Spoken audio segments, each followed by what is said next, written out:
வளரும்போது நம்ம இப்படி தான் பிஹேவ் பண்ணணும், கரெக்டாக இருக்கணும், பர்ஃபெக்டாக இருக்கணும், இந்த மாதிரி டேண்ட்ரம்ஸ் எல்லாம் த்ரோ பண்ணக்கூடாது ரொம்ப. அவங்க பெற்றோர்கள் எதிர்பார்த்த மாதிரி தான் நம்ம நடந்துக்கிடணும். தேவையில்லாத கேள்விகள் கேட்கக்கூடாது. இல்லை நம்ம கேட்குற கேள்விகளுக்கோ இல்லை நம்ம ஃபியர்ஸ்க்கோ கொஷின்ஸ்க்கோ எதுக்குமே பதில் சரியாக கொடுக்காம இக்னோர் செயல்பட்டோம் அப்படின்னா, அதே மாதிரி நம்ம ரொம்ப சேடாக லோன்லியாக மோஸ்ட் ஆஃப் த டைம் இருந்தோம் அப்படின்னா, நம்ம வந்து மோஸ்ட்லி டிஸ்ஃபங்க்ஷனல் ஃபேமிலியில் தான் வளர்ந்தோன்ட்டு அர்த்தம்.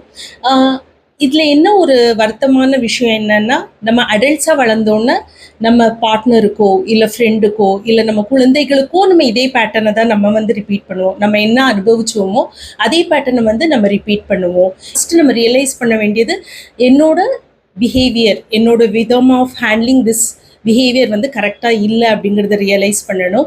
என்னோடய எமோஷன்ஸை நான் எப்படி ஹேண்டில் பண்ணணும் அப்படிங்கிறத தெரிஞ்சுக்கிடணும். ப்ராப்ளம் சால்விங், எப்படி ப்ராப்ளம் சால்வ் பண்ணணும், ஹெல்த்தி வே ஆஃப் ப்ராப்ளம் சால்விங்ட்டு சொல்லுவோம்ல, அது எப்படிங்கிறத நம்ம வந்து நல்லா யோசித்து செயல்படணும். கடைசி செல்ஃப் கேர், நல்ல ஒரு கிராட்டிடியூடோ மெடிடேஷன் ப்ராக்டிஸோ கொஞ்சம் மன அமைதியை கொடுக்கக்கூடிய விஷயங்களில் நம்ம அடாப்ட் பண்ணி டெய்லி ரொட்டீனில் கொண்டு வந்து இதை ஹேண்டில் பண்ணி நம்ம டேக் கேர் பண்ணணும். நல்லா ஞாபகம் வச்சுக்கோங்க, we repeat what we don't repair.